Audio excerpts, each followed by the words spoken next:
I woke up screaming inside my own head, but no sound escaped my mouth. My eyes were open, fixed on the dark ceiling above my bed, and I knew instantly that something was wrong. The room was exactly as it should have been. The wardrobe in the corner, the faint glow of the street lamp leaking through the curtains, the soft hum of the fridge from the kitchen, but my body refused to respond. I tried to lift a finger. Nothing. I tried to turn my head. Nothing. Nothing. Panic surged through me like ice water, and that was when I felt it. The unmistakable certainty that I was no longer alone. At first, it was only a pressure, as if the air itself had thickened. Then came the sound, slow, deliberate breathing that did not belong to me. It came from the foot of the bed. I wanted to shut my eyes, to disappear back into sleep, but my eyelids would not obey. The darkness at the end of the mattress deepened, folding in on itself, becoming too solid to be a shadow. Something was standing there, tall and narrow, its outline wavering like heat rising from asphalt. The pressure on my chest grew heavier, crushing the breath from my lungs in shallow, painful gasps.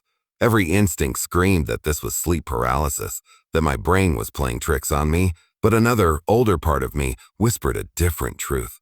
This thing knew I was awake. It leaned forward, and although I could not see a face, I felt its attention lock onto mine. The breathing stopped.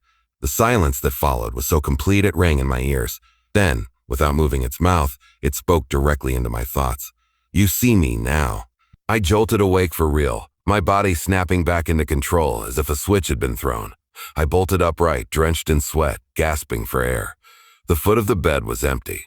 The room was quiet, normal. I told myself what everyone tells themselves after an episode like that. It was just sleep paralysis, a vivid hallucination. Nothing more. I did not sleep again that night. In the days that followed, I buried myself in work, clinging to routine like a lifeline. I avoided thinking about the thing at the end of my bed, avoided the memory of that voice inside my head. Sleep paralysis, I reminded myself. Millions of people experience it. Shadow figures, pressure on the chest, the mind misveering between dreams and waking. There was nothing special about what happened to me. That belief lasted exactly 3 nights. On the 3rd night, I dreamed I was standing in my bedroom, fully awake, watching myself sleep. The version of me on the bed lay perfectly still, eyes closed, chest rising and falling in shallow breaths. I tried to move, to step closer, but my feet were rooted to the floor. The room was darker than it should have been, the corners thick with shadow. Then I noticed the wardrobe door was open. Something was inside it. A long arm slid out first, bending the wrong way at the elbow.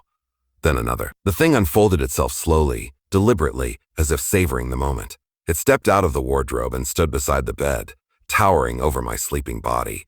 I tried to scream a warning, but no sound came. The thing bent down until its head hovered inches above my face, and I watched in helpless horror as my sleeping self's eyes snapped open. I woke up paralyzed again. The thing was no longer at the foot of the bed. It was sitting on my chest. The weight was unbearable, pinning me down, crushing the air from my lungs. I could feel the cold of it seeping through my pajamas, into my skin, into my bones.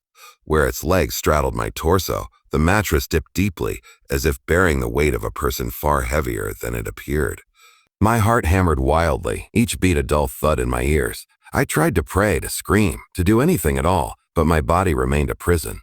This time, I could see its face. It was not monstrous in the way horror films prepare you for. There were no fangs, no glowing eyes. No glowing eyes. Its face was almost human, stretched too thin over a skull that was slightly the wrong shape. Its eyes were vast and unblinking, like as deep water. When it smiled, its lips peeled back to reveal teeth that were too numerous, packed together like the teeth of a shark. "Still telling yourself I'm not real?" it whispered, its voice vibrating through my ribs rather than my ears. I felt something slide into my mind then, cold and invasive, like fingers probing a wound. Images flashed before my eyes, memories I had not thought about in years, moments of fear and shame and grief laid bare. It fed on them, drinking them in, and with each stolen memory, the pressure on my chest eased slightly, as if it were growing lighter. Then, just as suddenly as before, the paralysis broke. I screamed, throwing myself upright, and the thing vanished, dissolving into the shadows like smoke. I sat there shaking until dawn, my chest aching as if I had been physically crushed. The next morning, I called my GP. The doctor listened patiently as I described the episodes, nodding along, fingers tapping notes into his computer. He used all the right words: stress, anxiety, disrupted sleep cycles. He suggested better sleep hygiene, cutting down on caffeine, perhaps a mild sedative, if things didn't improve. When I mentioned the voice, the way it seemed to know me, he smiled gently in a way that made my stomach drop. "It feels very real when it's happening," he said. "But I assure you, there's nothing there." I wanted to believe him. So I followed his advice. I went to bed earlier. I avoided screens before sleep. I tried meditation, breathing exercises, white noise. For a week, nothing happened. I began to relax, to think perhaps the episodes were passing. Then I started finding marks on my body. The first was a bruise on my sternum, deep purple and yellow, shaped like a handprint with fingers far too long.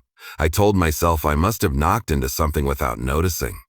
The next morning, there were scratches along my ribs, thin red lines that burned when I touched them.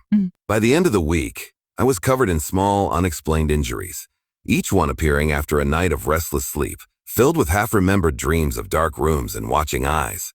I stopped sleeping in my bed. I tried the sofa, the floor, even a hotel across town. It didn't matter. Wherever I slept, it followed. During one episode, I managed to move just enough to turn my head. The thing was no longer content to stay at the foot of the bed or on my chest. It stood beside me, close enough that I could smell it, a damp, earthy scent like soil after rain. It leaned down until its face filled my vision. "You're waking up," it said, almost fondly. I wanted to ask what it meant, but the paralysis tightened its grip, dragging me under.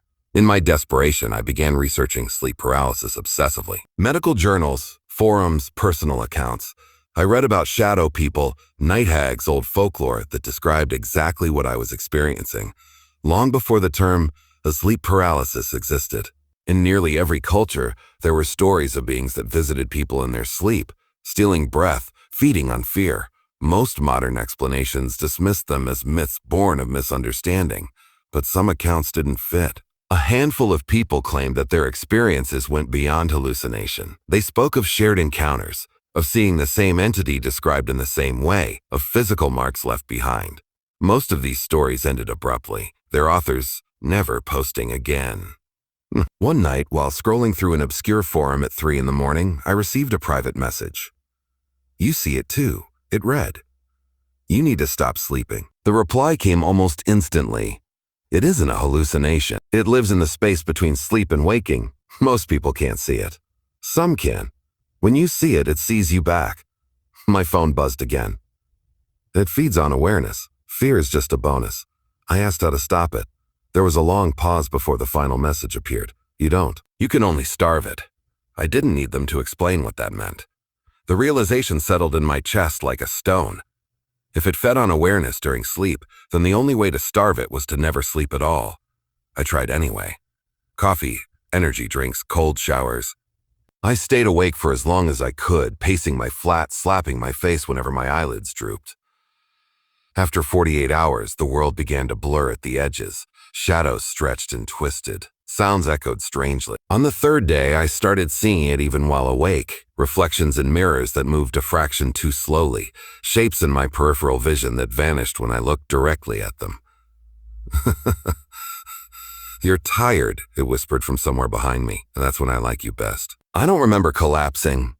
I remember hitting the floor, the cold shock of it, and then nothing. I woke up in my bed, paralyzed. The room was brighter than usual, bathed in a gray, featureless light. The thing stood over me, no longer hiding itself. In the light, I could see that its body was wrong in subtle ways. Joints that bent too far, skin that seemed stretched over something shifting beneath. Its eyes were filled with something like pity. "You should have slept," it said. It said, "and now you've gone too long without dreaming. There's so much of you for me to take." I felt it sink into me, not physically, but deeper than that, sliding into my thoughts, my sense of self. Memories peeled away, stripped from me one by one. I forgot my childhood home, my mother's face, the sound of my own laughter. With each stolen piece, it grew more solid, more real, while I felt myself fading.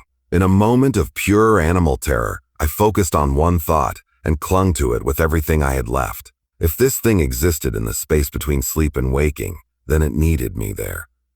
It needed me conscious enough to be aware, but not awake enough to fight back.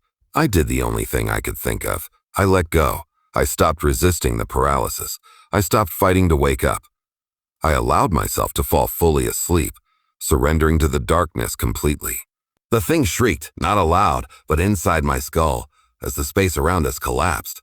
I felt it being pulled away, ripped from my mind as my awareness sank deeper than it could follow. When I woke, it was morning. Sunlight streamed through the curtains, my body moved freely. For the first time in weeks, the room felt empty in a way that was comforting rather than ominous. I thought it was over. I was wrong. Now, I sleep too easily, too deeply. I lose hours, sometimes entire days, with no memory of dreams at all. People tell me I seem distant, hollow. Sometimes I catch my reflection and don't recognize the eyes staring back at me. At night, just before I fall asleep, I hear it breathing, far away but getting closer. It didn't disappear, it learned. And now, when I wake from sleep feeling strangely empty, I wonder how much of me is still mine, and how much of me is watching, patiently, waiting for the moment I can't move again.